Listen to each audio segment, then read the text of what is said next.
Hey, welcome into another episode of Halos in the Infield on the Heedy Baseball Network. This is the podcast form or also on YouTube. And along with his co-host, being Todd Fox, the other co-host of the show. Fernando. Man, I have to think of a new nickname. Yeah. How do you feel about the Lone Star Halo? Why would you be called the Lone Star Halo? Let's fill in the Uh, audience. I just told Todd off there that my family and I will be pursuing a move to Texas in the next month and a half. So, Yeah, so now his road games will be Anaheim Stadium. They won't be the home games. So yeah, So if you're in the Texas area, you're gonna have to say hi to Fernando at either an Astros game or a Rangers game. So yeah. I'll be like 3.5 hours away from the Astros games, but I'll be right next to the Rangers games. So, absolutely. And you had a good time out there, right? You went to Texas for one of the games. I guess I had a much better time than I thought I did if I'm moving there. Yeah, fell Well, in it's a love with it. real good time. It's kind of like when you like accidentally end up pregnant. You're like, oh, it was a real good time, wasn't it? Yeah, you're all well. All situations the way they are now. I guess so. You know, as the girl's right next to you, but yeah, I mean Texas. I mean, it looked like you had some nice pictures. Took pictures with your son there next to those big old bobbleheads and everything. Yeah, that was cool. You had a nice view of Otani. You put that video on the page too. Yeah, So yeah. So we sat down in right field, kind of in between Adele and Trout. When I had Angel season tickets for like 5 years, from like 2015 to like 2019. I, mhm. I even count 2020 because I bought them, but obviously I wasn't able to go. Yeah, my seats were in section 238 in the right Mhm. in right field, and I always like being in the outfield, like in between the outfielders. Okay. I always like seeing the communication between the outfielders. Always like Trout calling the guys off and making his impressive plays. So I try to get the same seats this time in that same general area. We sat there for a little while and then moved our way up to the nosebleeds because they have a little kids playground up there. Oh, nice. So that's something we don't have in Anaheim anymore. I kind of wish we did. We never really had a formal playground, but we did used to have the little kids area out there. We're used to like be able to like run with Earthstad and all that kind of stuff. I know you mentioned that last time. I forgot all about the arcade that was underneath the pavilion. You're right. And then if they would bring that back, and then also that area you were talking about with the Erstad area, like sort of where that Yakult area is, the yogurt Yeah, yeah. area, there's a wide open area right there. I don't know why they don't utilize that for something. I mean, you could even put a goddamn Ferris wheel back there, something, you know? I mean, the Tigers have a Ferris wheel at their stadium, Yeah, I so mean, anything's possible. yeah, exactly. It would be nice to have something different in the outfield, basically. So, Yeah, because I think even the Dodgers added mhm. something in center field. I haven't been to Dodger Stadium in like 5 years, but I could Well, have sworn I read something that they added like a little kids area there in center field. they've revamped that place. I mean, it used to just be old speakers and just a dead area for parking and for employees. But with the pavilion out there to eat and all you can eat area, then they put those seats like right on the freaking wall, which I think next to the. I actually want to sit in one of those at some point this season.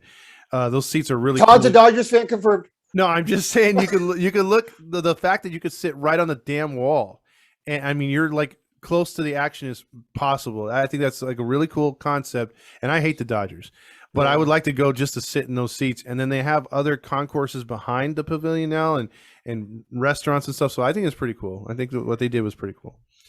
Yeah, I But mean, in, nothing's gonna be better than like Dodger fans fighting for a baseball. Hey, yo, Essay, this is my part of the wall, homie. You go over there. you tag on that wall, I'll tag on this. Yeah.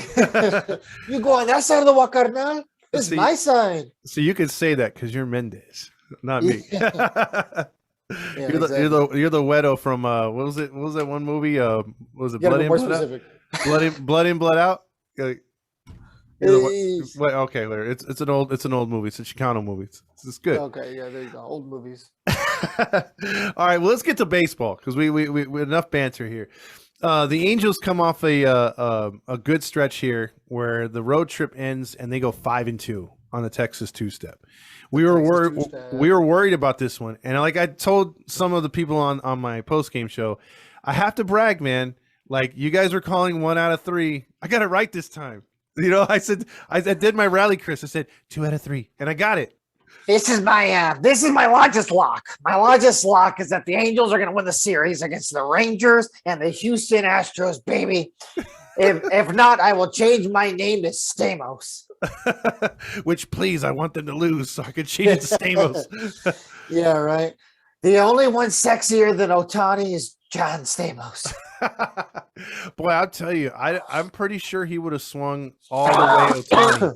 He would have went all the way in on Otani because the start that we'll get into that Otani finished the series with was goddamn amazing. We'll go through what he did in that. So we're going to touch on the Houston series, and then we're going to preview here the Baltimore series coming up here, which starts on Friday for the weekend. So you want to get started with that first game in Houston that came off 3 out of 4, losing obviously the first game of that Texas two-step to the Rangers disappointingly, but then they came back with a solid 3 in a row. And then they come in against a team that embarrassed them here in Anaheim where the Angels lost 3 of 4. And the game one did not start off, or the series, really good. No, the Angels were pretty outnumbered almost right out the gate.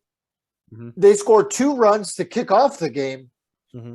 And things were, looking good, right? Hey, the Angels are starting up strong against a team they should beat. And Otani was pitching that game. And I'm pretty sure that was the day he gave up a grand slam, right? Oh, no, this is game 1 of Houston. Oh, yeah. Why am I talking about the Rangers? Yeah, we did the Rangers already. Yeah. Sorry, guys. Oh, you're good. You're good. Oh, but real quick, one thing I will say, since I wasn't on that episode because I was in Texas, that game on the 15th, that Friday game, when the Angels intentionally walked Corey Seager, I was one of the people booing the loudest. Mm-hmm. There is no way that Trout, who was like 100 feet away from me, could not hear me. Oh, man, I bet, dude. I was laying in on the boos. Mm-hmm. My fiance was also joining in on the boos, as was my son. He didn't know why we were booing, but he was all in on it. Well, I mean, I didn't get your take on it. Obviously, you said you weren't here last week and you missed the episode, but I want to know how you felt about that, because there's just no way. I mean, I can barely justify the one back in the day where they walked Bonds, for the bases loaded, although it was a winning thing. But Joe Madden did this before with Josh Hamilton, and then he does it in a game here, and you're like, what? Really? Why? Yeah, I mean, Corey Seager's a career, I think it was 360 hitter with bases loaded. He's got 2 career grand slams. So sure, that's not a Barry Bonds number, but 360 is a pretty, sizable stat there, right? Oh, yeah. So it's at least displaying that we had to take him seriously. I wouldn't have walked him, but yet I'm also kind of old school in the sense of I really don't believe in the shift. I think if you're a lefty, I'm going to force you to go oppo. If you're a lefty, I'm going to pitch you to the opposite side of the plate. True. And try to get him to go the other way. Yeah. Well, especially because, no, Austin Warren was in at that time. But I was going to say, I mean, if Detmers was still in, then it's lefty-lefty. Mm-hmm. Pitch him on the third base side of home plate, make him go opposite field. Because chances are, if he goes opposite field, he's just kind of going to slap it to third base or to Velasquez over at shortstop that day. Absolutely. So, yeah, that was definitely one that we're still talking about. But lo and behold, they still give up the 3 runs. They still come back and win the game. So that was one of the things that we got out of that series.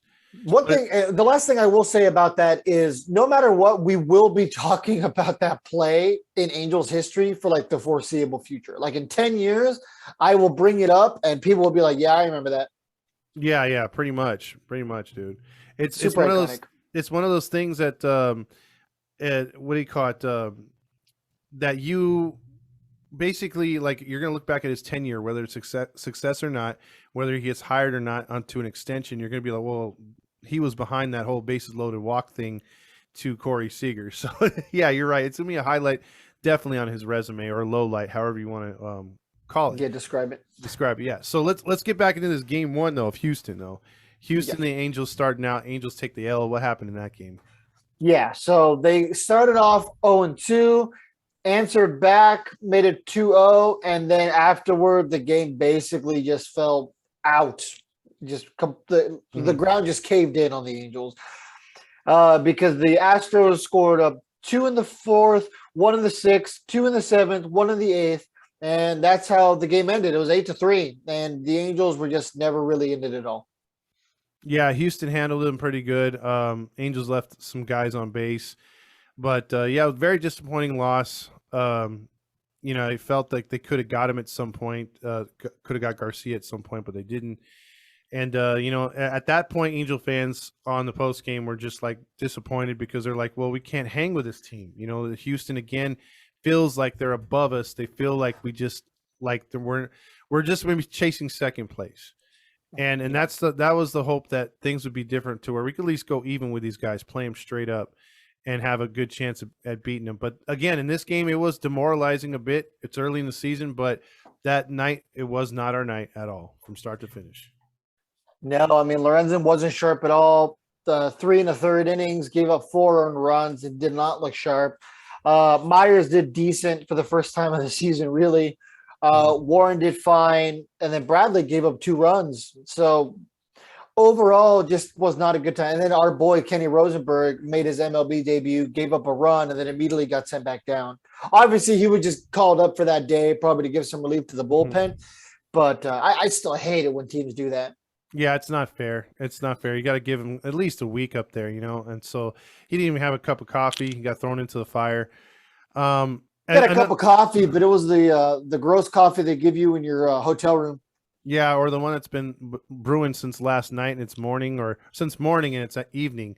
It's been in the coffee pot. But the Dodger Stadium special. Exactly. I just felt bad because too Lorenzen was getting pinched on a lot of these calls. Yeah. And it would come back to bite the Astros later in the butt in the series, but the first game, including the 4 that were in Anaheim, it just seemed like all the calls were going the Astros' way. So yeah, that was a tough one. Yeah, the Astros and like the umpiring feels super NFL and like Patriots. Mm-hmm. You know what I mean? Where it seemed like the Patriots were getting every single call. Everything was reversed. Every challenge, was reversed. Mm-hmm. Every 4th and inches was getting called in the Patriots' favor. And it seems like it's been like that for the Astros for the longest time, right? Balls and strikes go their way. Tough plays at first base go their way. It's just like, Jesus, can somebody please be against these guys? Yeah, exactly. Granted immunity for cheating. I think the only team that gets more love, or a pass is Boston. We've talked about that. They seem to get a secret pass. So yeah, I suppose they've just been under a microscope more. I feel like with Houston because of the success they've had. And sure, Boston's won their fair share of World Series in my lifetime. Mm-hmm. But they hadn't won it prior to that. Yeah. Yeah, exactly. I mean, even for the bulk of your lifetime, they weren't very good. Nope, exactly. It was always the Yankees division. So moving on, that was game 1. In game 2, after Lorenzen took the losses first as an Angel, we go to, and again, he was pulled without being able to finish out his, mostly out of frustration in that game. It was pulled a little early. I'll have a take on that as well as we move forward. But game 2 featured who on the mound for the Angels? Game 2 was I'm sorry, it's Patrick Sandoval and Valdez. Yes. And usually Valdez, he was going for his 7th win already against the Angels. He's dominated the Angels, and this was a game that I picked them to lose. I was like, dude, if they're going to lose a game in the series, even if they go 2 out of 3, it was going to be this one. But Patrick Sandoval, I mean, he pitched really good. Got into a couple innings where he threw more pitches than he wanted to. But what happened in the game so far with that one? I'm sorry, I was getting a little ahead of myself. The Angels won. The Angels won 7-2. Okay. So they scored a run in the first, a run in the 4th, and then they put up the 5-piece in the 5th inning. And that's what really just blew the game out of the water. And, Houston was just outmatched after that. Yeah, and what was good about this game, Fernando, is for the first time in a while, this is a game where no home runs were hit. They were just going out there by the Angels. Yeah, by the Angels. But they were swinging for hits, and they were also taking a lot of walks. And that was very encouraging to see. The lineup did really good. Sandoval did throw, again, borderline amount of pitches to where Madden was like, okay, got to get him out of here early. But the bullpen 85, yeah. Yeah, the bullpen went in there and did their job. And again, a game probably that might get away from them last year didn't, because their bullpen is freaking solid. Yeah, right. I mean, the notable exception out of the bullpen was Herget, who, I mean, still didn't do horrible, I guess. I mean, he 2/3 of an inning, one earned run. Loop did great, man. Loop is becoming quickly one of my favorite pieces out of that bullpen. Wants did fine after his call up. Mm-hmm. So yeah, like you said, this is a game that this was last year. We are for sure talking all about how the Angels blew it, all about how Joe Madden made the wrong call yet again. Mm-hmm. But that's not the case right now, man. I don't Yeah. want to get too far ahead of ourselves because I know we still have one game to talk about. But I will say this statement, and then I'll reflect on it later. We have a team right now. We have a team. I'll leave it at that for right now. Okay, and I want to get your thoughts on the infield. The infield now is a crowded situation.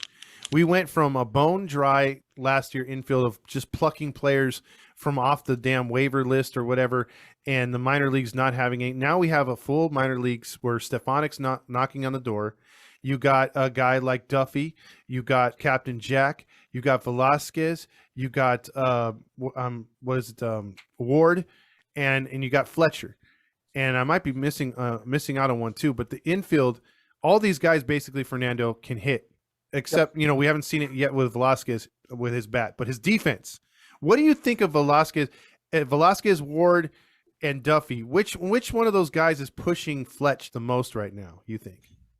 I mean, that's tough because isn't Velasquez currently the defensive run save leader in baseball? Yeah, exactly. I think it's like 4 runs or something like that, which doesn't seem like a lot. But keep in mind, he's only been up here for a cup of coffee since Fletcher got hurt. Yep, he hasn't played every game.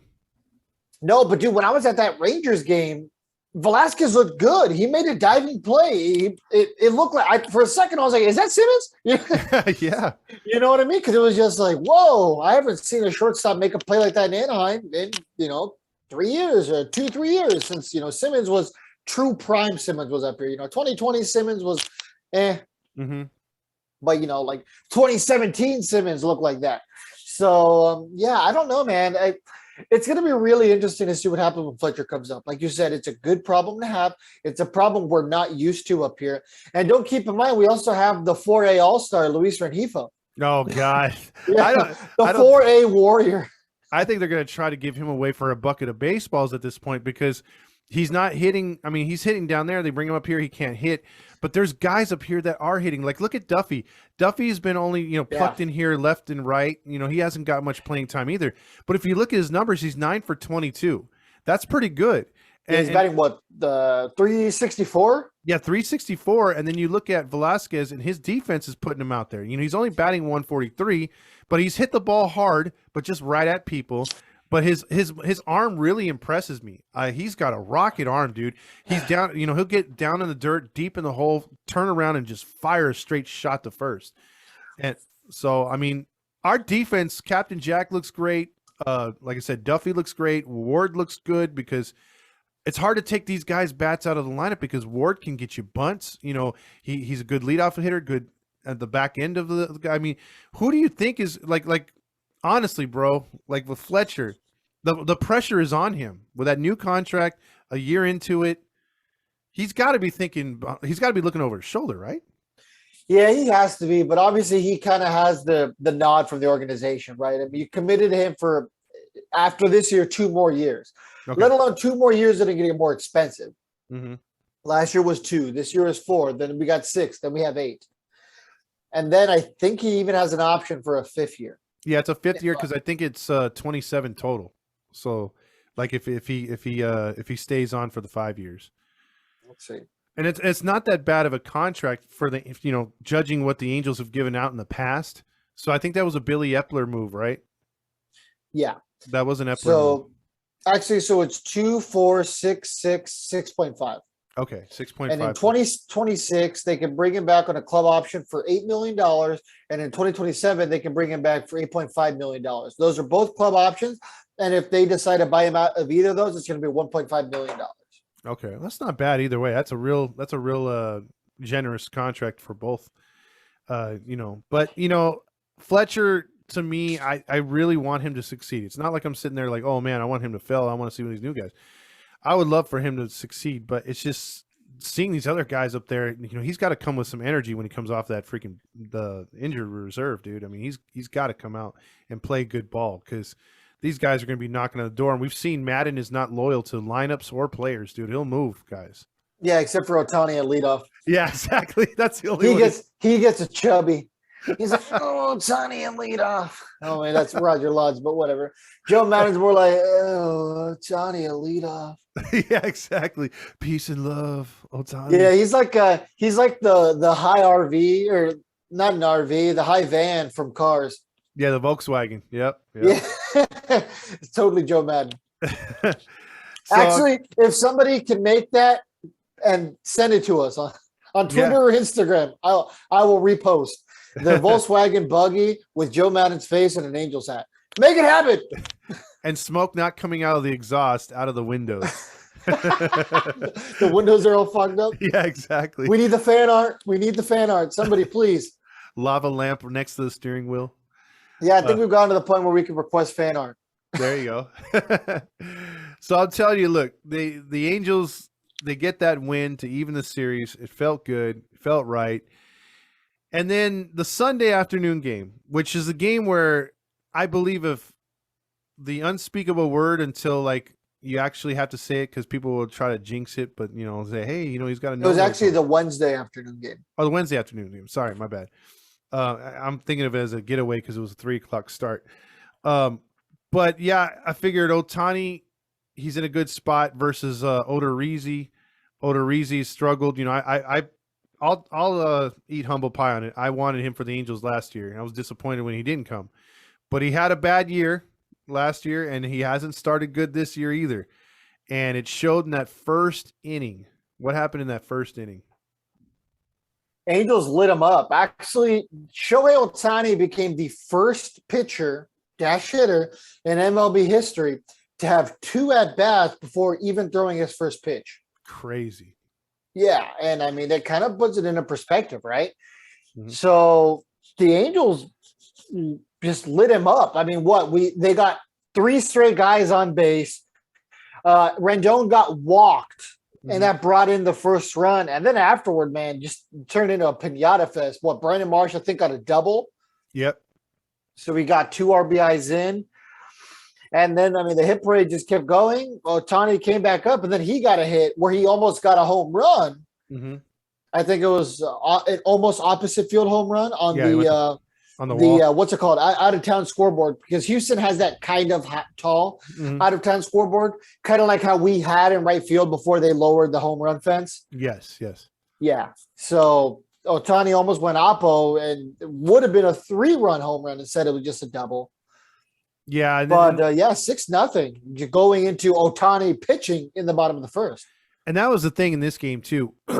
We had talked about Ohtani's previous 2 starts, and he wasn't getting the calls, and then it seemed like he'd get ahead of hitters 0-2, and he would leave something up in the zone, and they'd attack.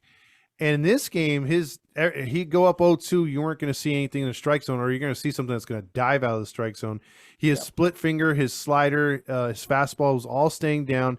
He was legit on that Wednesday afternoon, and Odorizzi and the Houston Astros, who were getting the benefits of the calls, even in the loss in Game 2, they weren't getting nothing. And Odorizzi threw a tantrum in the first inning. He only lasted 2/3, and the 6 runs that you mentioned, that's all they needed. I mean, Ohtani pretty much had a perfect game through 5 1/3 or something like that. Yeah.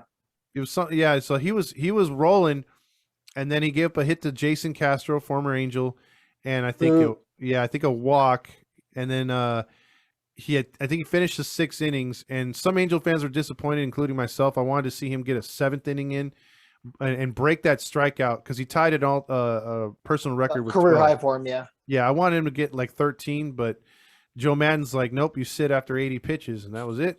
I don't remember. Did he get his career high as like first MLB game? It might have been if it was against Oakland. I thought it was against Oakland. I mean, I'm probably wrong, and you guys can correct me, and I'll let Crow if I was wrong. But I'm pretty sure it was that first start in Oakland. That was like the 3rd game of the 2018 season. Yeah, yeah. Because I remember he was just mowing down guys. And then his second start, I think, was also against Oakland, except it was in Anaheim. Was it against Oakland? The second one? I think so. I think it was vice versa. I think he struggled the first one, and then the second one at Anaheim. I think it was at Anaheim. No, he definitely did well against Oakland his first game. I can't remember. It's been such a long time, dude. Yeah, 2018 is, pre-COVID, anything now just feels like a lifetime ago, literally. I'm sure we're all kind of like that. Like COVID brains just hits different.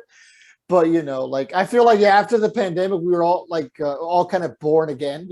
Yeah. It's like a brand new lifetime because it just feels like it was all so long ago. Speaking of which, real quick, last night, Oakland had an attendance of under 3,000. I think, speaking of pandemic, I think they would have had more in attendance had they used the cardboards from that pandemic season. Because it seemed like the cardboards would have walked out. No, but I mean, they would have been like, they traded both the mats. We're out. No, I think there would have been just more cardboards there because I think there was more than 3,000 cardboards there at one time. So, I mean, they would have had a better fan base with the cardboard people. God, that's embarrassing. Yeah, I remember one of the guys just drilled one of the teddy bears. You remember that in Oakland? Yeah. He just hit a foul ball and just drilled the teddy bear. It totally ricocheted off the teddy bear's head. I know Greinke was there with Houston, and he was sitting with a cardboard. He didn't want to sit with his teammates. So he wasn't allowed to, right? Back then, didn't they make everyone sit separate? I think so, but he wasn't even in the area though. He was in the stands, sitting with a cardboard. So I remember Will Myers of the Padres used to do that because that used to be something they featured all the time on MLB Network. Oh, here's Will Myers sitting by himself again. Oh, jeez, they're just searching for something over there. But yeah, I mean this start.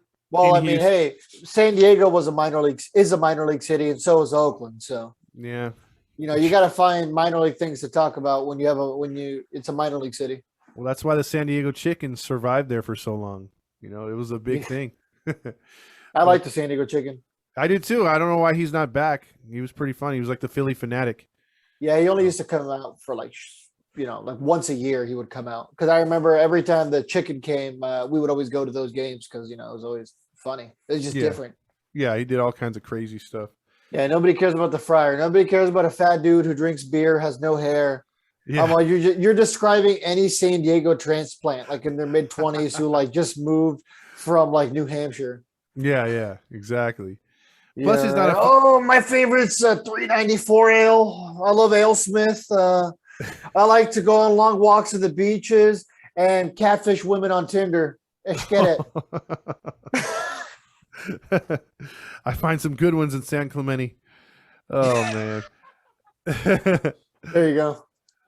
But yeah, I mean this win they got against Houston, they take the series 2 out of 3. They finished the first in the month of April against Houston 3-4, which I'll take it. 4-3 would have been better, but judging the way things started, you're able to pick off the last couple games and do it convincingly. And again, in a game where you didn't need the long ball to score runs. And again, the bullpen came in there. Tempera did good, and they got Raciel an inning in there to pitch. And the Angels walk away with a 6-0 one-hit shutout of the Houston Astros. So yeah, I don't know. It feels so weird to talk about the series because things went so well. Mm-hmm. Yeah. I just kind of feel like, yeah. What is this? What's going on? Where am I? Yeah, and look at bro. Look, let me tell you this, because my dad told me the other day. He's like, "Hey, were we this good last year? I don't remember." And I said, "Well, yeah, last year we were 7-3 in our first 10." And he goes, "Oh, so we had a better record in the first 10." I said, "Yeah, but to me, this team seems miles ahead of that team, even though we're 8-5. What do you think? You think that's the same thing?" So I already said it, so I guess maybe now I can elaborate because we talked about the series. Mm-hmm. Honestly, we have a team. It's still early. Mm-hmm. Don't get me wrong. I'm going to keep on, going on Twitter and overreacting with we're going to the World Series because that's what we do as fans. Yeah. But also, I can realistically tell you that this is the best Angels team I've seen at least since the Billy Epler era started. Mm-hmm. We have a bullpen.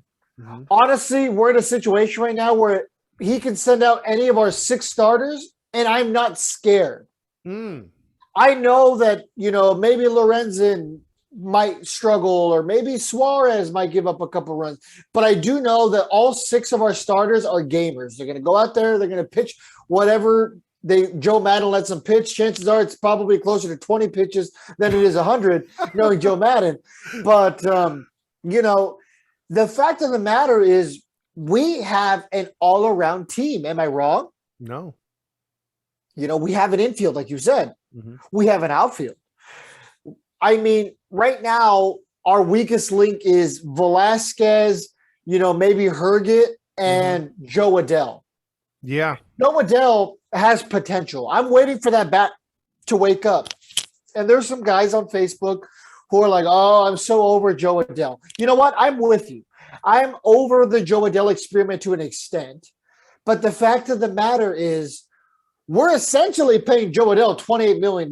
We're not paying it to him directly, but we have to pay that little tax, if you will, to give him a chance because we wrote off the Upton contract.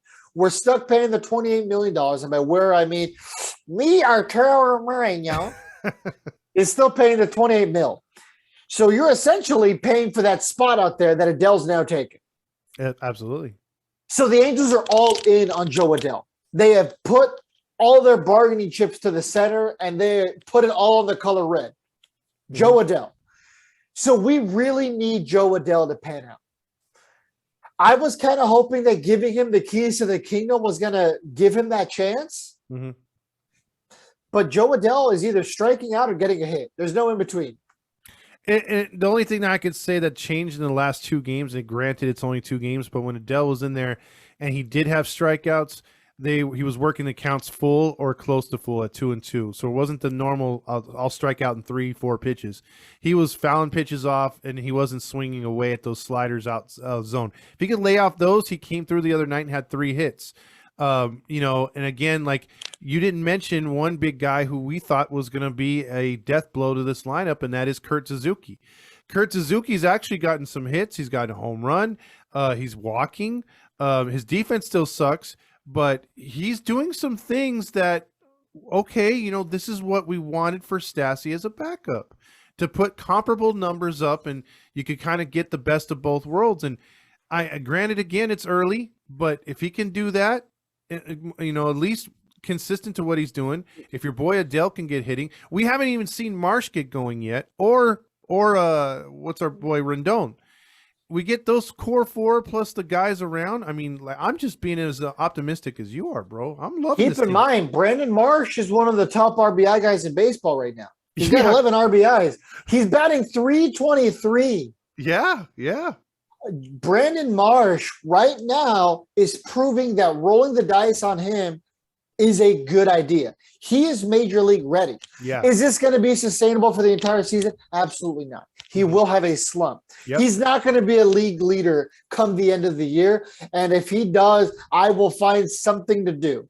I'll find something to make it worth it. Yeah. Well, I mean, look, it's encouraging to see. You're absolutely right. They took a risk on him because he was the no-brainer was supposed to be Adell. And then Marsh was down the line. And Marsh somehow got up here, and he's established himself a little more faster than Adell has. So, that's the thing. I mean, like, you're right. If Adell gets going, and I mean, those guys are just making this lineup go. And I still think Marsh or Walsh is going to take off at some point. I think he's going to get into a hell of a groove. Right now, he's not quite there, even though he's still getting hits here and there. I just think he's going to go on a monster run here pretty soon. Sorry, no, go ahead. No, I'm just going to say, I think he's going to go on a run. I was going to say, I think I have my bet. So hold me to this, Halo fam. If Brandon Marsh is in the top 10 in RBIs come the end of the year, since I'll be living next to Arlington, I will go buy a Rangers jersey that on the back says Rangers suck. I will go and tell the team, hi, I'd like to buy a jersey. Okay, I wanted to say Rangers suck. And if they won't let me do it at the gift shop, I'll order one on the internet, and I will go to the game wearing the jersey saying Rangers suck. That's perfect. Shoot, I might have my guy make you up one for that. Either that It has or to be one of the baby blue ones because those, I admit, are sexy colored jerseys. I love all baby blue colored jerseys. okay, and then with a star on it, right? The badge, I mean, the badge for Texas.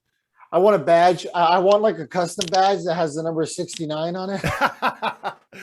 Another good name on the back would be fifth place. That would be cool. You know what? Fifth place I think is funnier than Rangers Suck because Rangers Suck is kind of like, you're not original, but fifth place. Yeah, fifth place. I like that. With a big 5 on the back too. Yeah. Or it could say cellar dwellers fit with the number 5. Yeah, there you go. That's pretty awesome. There you go. Okay, so that's it. Brandon Marsh, if somebody can take this clip, I'm asking the fans to do a lot today. Tag Brandon Marsh in the clip. That's what we're aiming for, Brandon. I believe in you. Let's go, Brandon. Todd, we don't need you to pump your political propaganda. I'm cheering him on. That's all I'm saying. We're cheering for Raleigh Chris to be the next president or grill master. God, this world would be over in 5 minutes if grill master was a. Roger Lodge can be our next president. He's over 35. He's probably almost double that. Yeah, no, he's not 70. He could ride his bike all the way to the White House. There you go. Well, can you imagine that speech? Well, I used to ride my bike from Lakewood down Catella, and I'd watch Nolan Ryan pitch for a quarter. And because of that, I can fix the economy and whatever else you think. Yeah, all of our White House correspondent dinners are going to be catered by ballpark hot dogs and nacho helmets. And 714 tickets. And during all of our town hall meetings, our weekly town halls, we're gonna have my friend El Hombre call in. Hey, he's the man they call El Hombre. He's being El Hombre. John Stamos is my vice president. That'd be one good-looking vice president. I'm just saying. Right. I mean, you know what? I'm not going to say it. I was going to make a joke about women everywhere, just absolutely loving it. Yeah, but, I think we know where you're going with that. Yeah. The press the press room will have to be saran wrap seats. Oh, jeez. I probably said too much. There you go. I just got canceled. But before I get canceled, look at the sweater. That's a nice sweater. I know my fiance got it for me. So see? There you go. At least if I'm getting canceled, I won't be living in Anaheim anymore. So. Like this shirt. There you go. I still have that shirt. Yeah. I actually wore it in Texas the day that apparently I found my house. I wore it to what is it called? Downtown Disney, and people were like, "Where'd you get that shirt, man?" So kid told me gift shop. Oh, that gift shop right there. Yeah, just point somewhere random. Well, I've seen like these like YouTube videos where like people are like, oh, this shirt over there, and it's just like a little like casual stand we set up. And like Disney's like, what are you doing? We should try that. We should. That'd be a funny YouTube video. We have like 5 or 6 shirts like on a rack. Oh, welcome to Halo Honk Fitters. Yeah. Oh, this is Roger Lodge's store. If the security comes. Urban Honk Fitters. Honk Fitters. Show us your honks. And just like that, Todd's off the show. Todd's canceled, yeah. So they finish up this series. They're 8-5 out the gates. First place, can you believe it? Where do we go from here? My God, this show's imploding. I'm trying to put it back on the rails. We're turning into other shows. This feels like the other show I used to be on. So anyway, we have the Baltimore Orioles coming to town along with Ohio. So my face. Emotion. So Todd, what do you think about supplantation? I thought you were doing the emotional damage one. Oh, sure. So, we got Baltimore coming into town. What does that look like? Baltimore played Oakland pretty tough up there, not giving up too many runs. Sounds like dubs. Yeah, I mean, I'm hoping. I mean, look, from what I've seen so far out the gates, they have a no-name team regardless. A couple players in the lineup, but they're not really hitting all that great. But their starting pitching, along with their bullpen, has been surprisingly good. So same thing with Ohio that's coming in afterwards. Their hitting's been good, but and their pitching's been good as well. So 2 teams that on the outside they look like the Angels should steamroll them. Do we have any cause for concern against the Orioles? Well, we're not seeing John Means, so I guess that's good news. Hopefully, future Angel John Means. Mm-hmm. But we are going to see Bruce Zimmerman. Okay. He has 10 strikeouts so far this year. And remember, this is a very early season still, so 10 is a good number. It is. Reed Demers only has 8. Noah Syndergaard has 5. Jose Suarez has 5. So, Bruce Zimmerman with his 10, okay, hey, that's good. 0.0 ERA. He had a no decision. But, Zimmerman versus Detmers is going to be our pitching matchup for day one. Reed Detmers comes in also with an 0-0 record with an 8.59 ERA. Yeah, his last start wasn't that great. He only pitched, I think, 3 1/3. So that was in Texas. Yeah, he has yet to get past the 5th inning. So hopefully this is a game he can get to the 5th inning and Madden can let him battle out of a jam. It seems like after the 3rd inning, these pitchers, if they're not doing good and they're getting into jams, Madden will yank him. So yeah, he'll battle through like 2 2/3. Yeah, and then be yanked after like 32 pitches. Pretty much. Without giving up a run. Maybe he'll give up like a run. Yeah. Or like Suarez. Joe Madden's like, man, he's taxed. Yeah, Suarez had like, I think 4 1/3, 70 pitches, a runner at first and 1 out. And then Madden's like, you know what, you got to go. Yeah. It's like, let him finish the freaking inning. You're going to give him a win if he finishes, but nope. Joe Madden's like, well, let's see. We're through 2 1/3 innings. We're winning 2-0. At least just bring him myself. That's it. Let him finish the game. All right, Racel. You're going 7 and some change. And Mike Trout, a guy we haven't even brought up yet on the podcast, will be getting the nod in center field. He'll be back in the lineup. So that's good to see. Joe Madden's been wrong before. So well, that's true. But I'm just going by what he said before he smoked weed the other day. So, but yeah, so that's game 1. Who we got in game 2 on Saturday? We have Spencer Watkins, never heard of her, going for the Orioles, 0-0 with the 2.25 ERA, 2 strikeouts, and Thor for us, who is 2-0 with the 1.59 ERA and 5 strikeouts. Now, I want to ask you a question about Noah Syndergaard. So, shout out to another show that we could once again give shout outs to, Locked On Angels. Whatever. I'll gladly promote other shows. Go ahead and check them out. I actually like the Halo Bros in that element. Mm-hmm. I used to occasionally listen to their show when they had a direct show, but now that they're doing Locked On Angels, I've listened to them a little bit more, obviously, because of the continuous content. But they brought up a really good question. Should the Angels give Noah Syndergaard an extension? And not at the All-Star break, right now. What do you think? No. Is it too early to talk extension? It's too early. I would say, if anything, the earliest I would go is June. So let's just say he's maybe 7-1 at that point, 7-2 with a like a 3.29 ERA or even less. I'm throwing the bank at him a bit because I'm like, okay, he started out good. He's gonna finish good. I think this is a dude that we can at least give if he's willing to wait and talk with us in August, I would give an extra year. But if he's not, I'd give him a 3-year deal. What do you think about that? Like a 3-year extension? Honestly, I would give him a 3-year extension like after his next start if it goes well.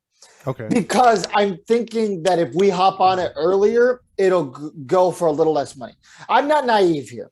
Noah Syndergaard will miss a couple of starts this year with something. It might just be some inflammation. I'm hoping it's nothing. I'm hoping he doesn't miss any starts. But knowing what we know about the Angels, this is not me speaking it into existence. This is not me jinxing it. This is me saying this is the Angels. There will be a time where we face an injury. Hopefully we already faced it with Trout being gone for 3 days. Hopefully that was it. But I'm willing to take the chance on Noah Syndergaard on a 3-year deal. I think that's a great number. And I'm willing to give him about 22 to 25 a year. He's on 21 right now. So I would tell him, hey, you know what, man? I'm impressed with what you're doing right now. Your stuff looks good. You seem mentally strong because that's the most important thing. He's mentally strong. When a pitcher is mentally strong, there is no telling what they can do. Yeah, and that's the benefit Ohtani's had. I like his moxie, like you said, his mentally strong. The fact that he's out there with the other pitchers, like Ace said, because she's like what is it called? A season ticket Baseball holder. guru. Yeah, she knows her stuff. And they, she went out there and she was talking about how, the pitchers are watching each other and they're taking notes and trying to tell that day's starter, hey, do this, do that, or maybe tweak this here. You could be better here. That's awesome to see from a rotation in his staff. And I think he's one of the leaders at doing that. And even when he's out there, he's taking notes from some of the rookies and things like that. So it shows you he's humble. He's very supportive of an Angels team. Like when it came to the Dodgers-Angels rivalry on social media, he's very vocal. It's like he didn't have to say that. He's been a Met. He doesn't know this rivalry. But he stepped right in there. And he's always already being touted as one of the leaders in the clubhouse. So, yeah, I mean, for those reasons alone, for a team that hasn't had that in a while, that's to me worth the extension. Now you're on the Halo Brothers side of signing him now.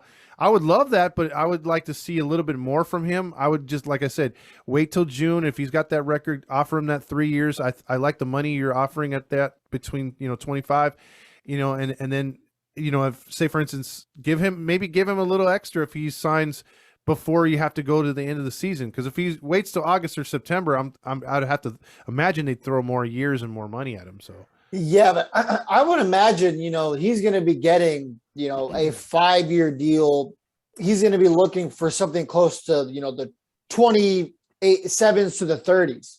Mm-hmm. So he's probably going to want that kind of money. He might want more than 3 years. But I think if we jump on it now, we maybe take a hit on that 3rd year because, eventually he's going to drop off. But if we can get a good year this year, good year next year, and a good year after that, well, it won't matter anymore 3 years from now. Yeah, because you've gotten the most out of the contract, including this year.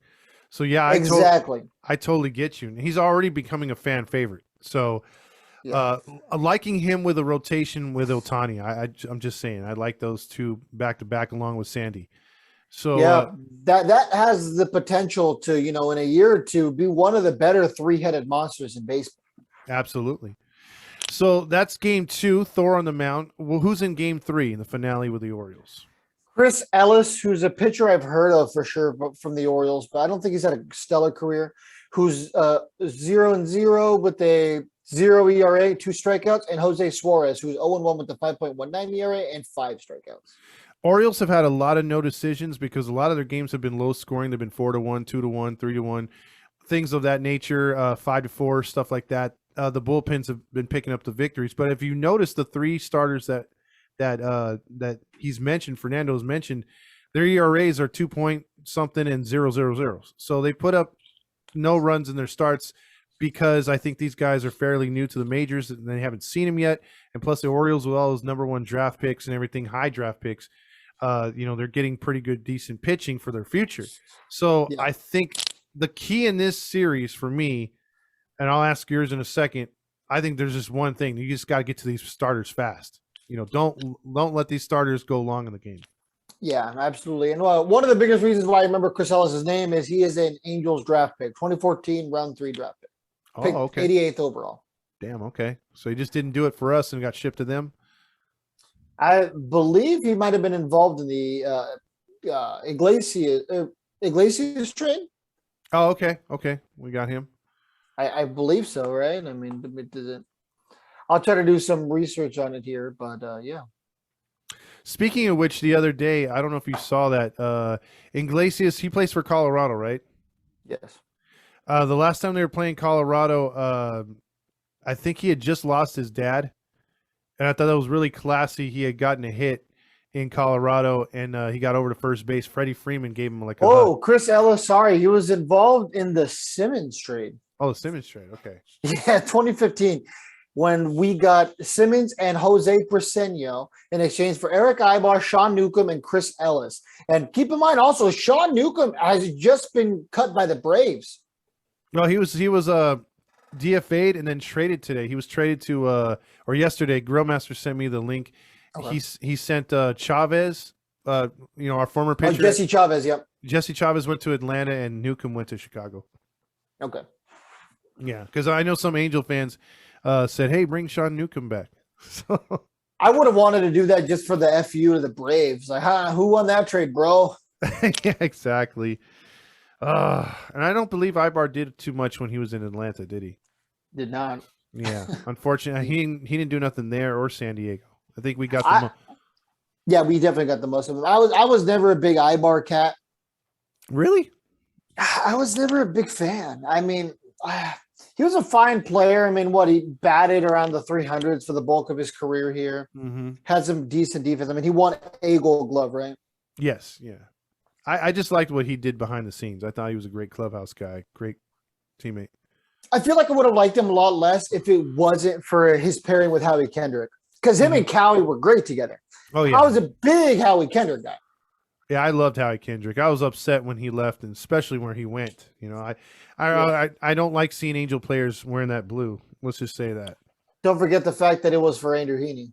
Yeah, dude. And I thought too, after like when they were touting how good Heaney was, I'm like, oh man, like maybe we got the best end of that deal, because Kendrick's aging. We've had the most of him for a while. I thought, maybe we won that. No, we didn't. No, it didn't. I mean, in all fairness, even knowing what I do now, I feel like I still would have taken that contract just because of the gamble that it was with Heaney. Yeah. The Heaney deal did have potential.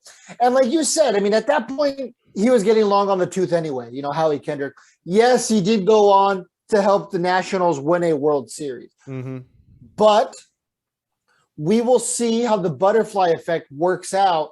And if bringing Rendon here turns out to help us closer to October, when and if our Angels make it to the playoffs. Because Rendon's biggest thing has always been that he's such a good playoff hitter. Yeah, he's clutch in the playoffs. Yeah. And the last thing I'll say about Eric Ibar, his career numbers weren't stellar, man. 22.8 career WAR. And, he played a long time. Mm-hmm. Only a one-time All-Star. Only a one-time Gold Glove winner. 1,402 hits. 58 home runs. And he batted a career 271. Sure, he was serviceable. But, do you mean to tell me that you wouldn't have taken what we got out of Simmons over what we could have gotten out of Ibar for an extra 2 years? Yeah, I think Simmons put up better numbers long term, didn't he, with the Angels? And then I even think a guy like Orlando Cabrera, who was here for a while, I think he put up better numbers than freaking Ibar. But yeah, Ibar was fine. When I say I'm not going to say I didn't like him at all. He was fine for what he was, but I would take Simmons 100 times before I took Ibar again. Yeah, because Ibar was good for the team that he played on. I think yes. I don't know if he would fit in with this year's team or things like that, but the social ball, yeah, he was perfect for what social wanted. Yeah, but hey, who knows, man? There's this team that we're currently seeing is totally different. This is 1985 baseball. Mm-hmm. Yeah, and I know we said that a couple times last year, but right now we're seeing base stealing, we're seeing situational hitting, we're seeing bunting. Yeah, and speaking of bunting, Ohtani bunted the other day. Yeah, he broke his own unwritten rule. Yeah, so if we're getting guys that are going to be unselfish, I think that's something I would have preached out of spring training was to be unselfish, put the team first. And, hopefully that's the moniker moving forward, but it looks like they are playing that way. And, winning baseball is just, we were hoping it was going to be right around the corner after last year's debacle. And it looks like we're finally getting there. It's early in the season, but we've gone over this before. As of right now, if the Angels can take advantage of this schedule upcoming here in these next 7 games, and then before you hit the road trip, and then you have the rest of the month is pretty damn easy for the most part. There's an opportunity also in May, which May does not have too many contenders in it. If you're off to a good enough start, you could withstand the June and July, which is going to be the gauntlet. For Angel fans, if you haven't looked at your schedule calendar, if you don't, or look online, check out what June and July have to offer. We're going to be playing nothing but contenders in those months, teams that are stacked or they have really good lineups, they have really good pitching, or teams that are contending for this year's postseason, not just coming off last year. So it's going to be a test for where this team is, and I think if they're able to get out to a good April and May, that should give them the confidence to go into those 2 months when they have to go through all those teams. Absolutely. Like I already said, so I'll keep this part short, but the team seems to be having fun, which is different. They have a thing now. They have the cowboy hat thing, whatever, as I think it's cool because of Gene Autry. If it wasn't for Gene Autry, I think it would have been stupid. But it doesn't matter what they're doing. It doesn't matter if they're going around giving each other cup checks after someone hits a home run.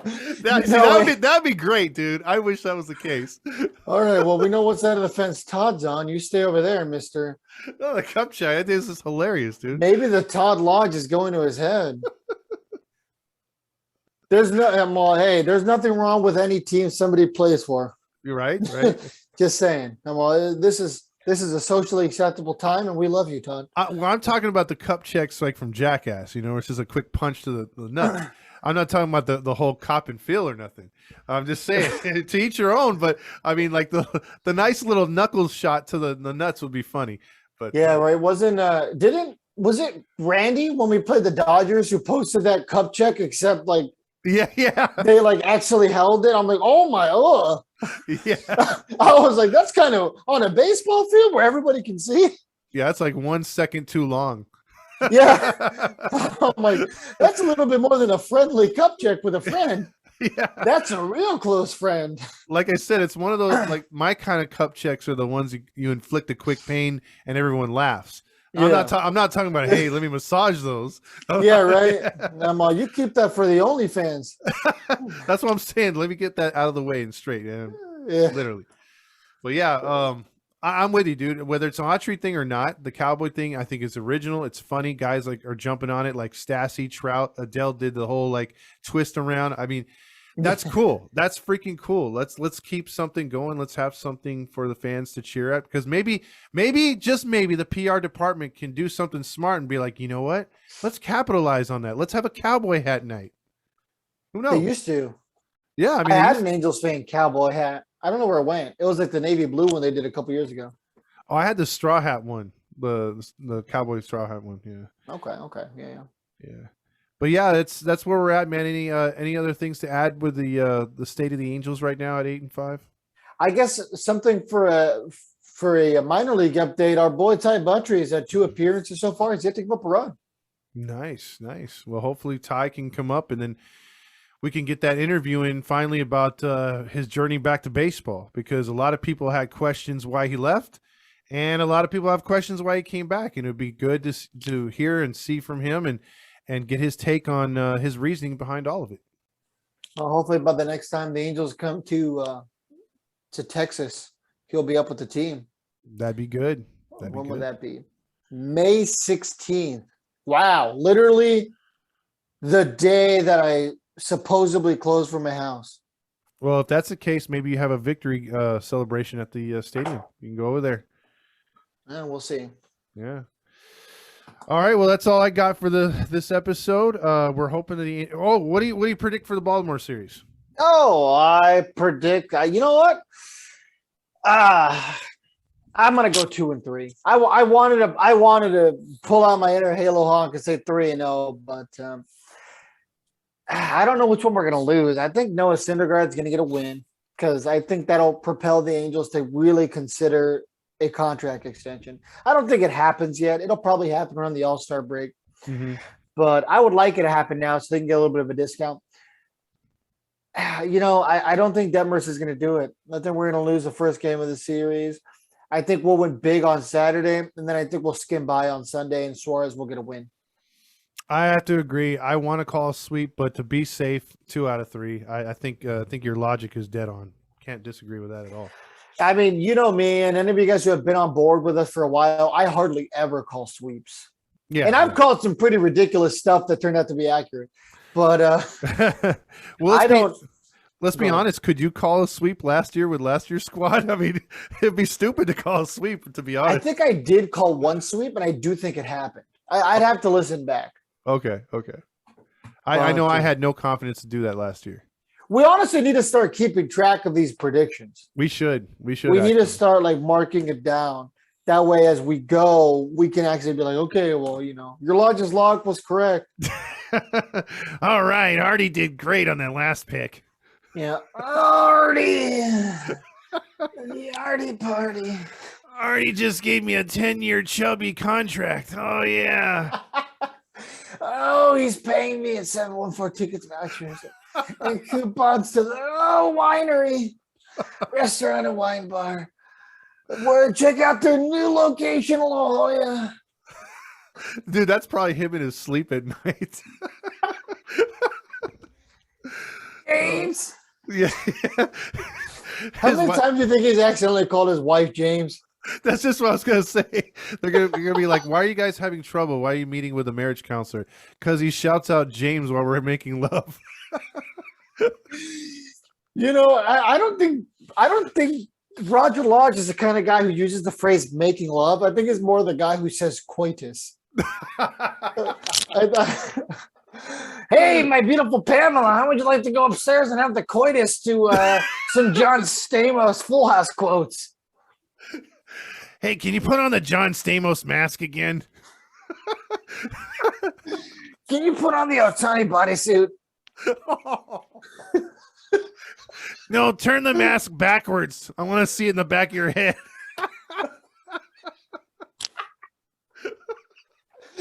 Oh, you look like the lady from the Conjuring series.